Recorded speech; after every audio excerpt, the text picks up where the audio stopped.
Pangulong Ferdinand Marcos Jr. tiniyak na nakaantabay ang pamahalaan sa gitna ng pandaigdigang tensyon.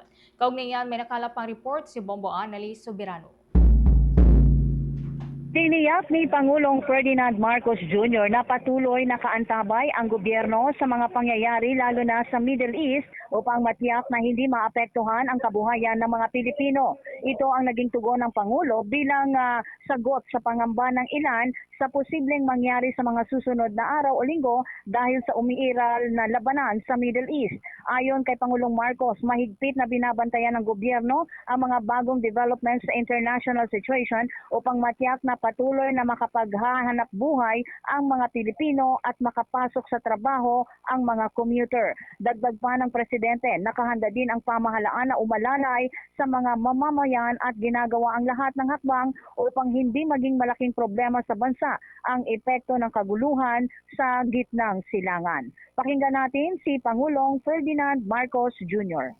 Nandito ang gobyerno, nandito ang pamahalaan at talagang pinabantayan natin kung ano mga bagong pangyayari, kung ano pang darating para naman matiyak na patuloy na makakapaghanap buhay ang ating mga kababayan at patuloy na makapasok sa trabaho yung ating mga commuter at patuloy lang at hindi naman masyadong maging problema itong nangyari nga sa yung gera sa Middle East at masahan po ninyo na kami po ay nakapantay at nakakaalalay sa lahat ng ating mga kababayan.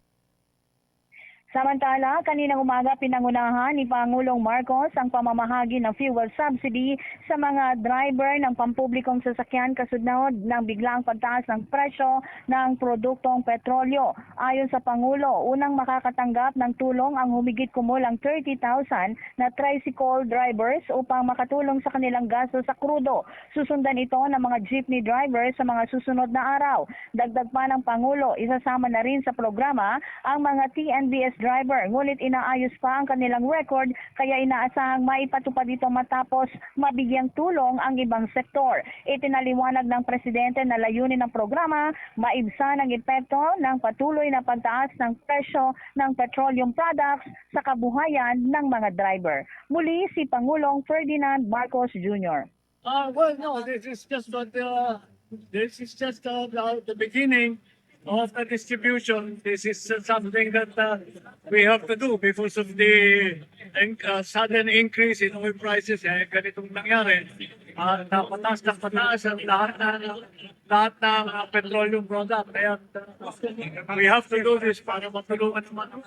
We will do 30,000 of the tricycle driver, susunod ang jeepney driver, and then yung TNVS at susunod after that. That's the one. Medyo kasi our records are not, hindi kompletong record natin sa TNVS.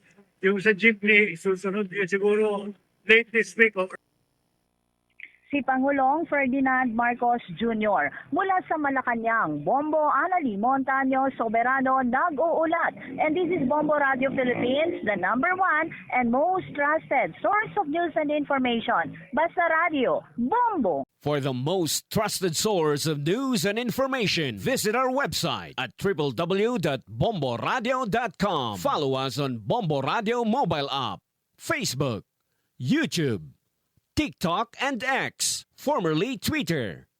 Like, share, and stay connected. Anytime, anywhere.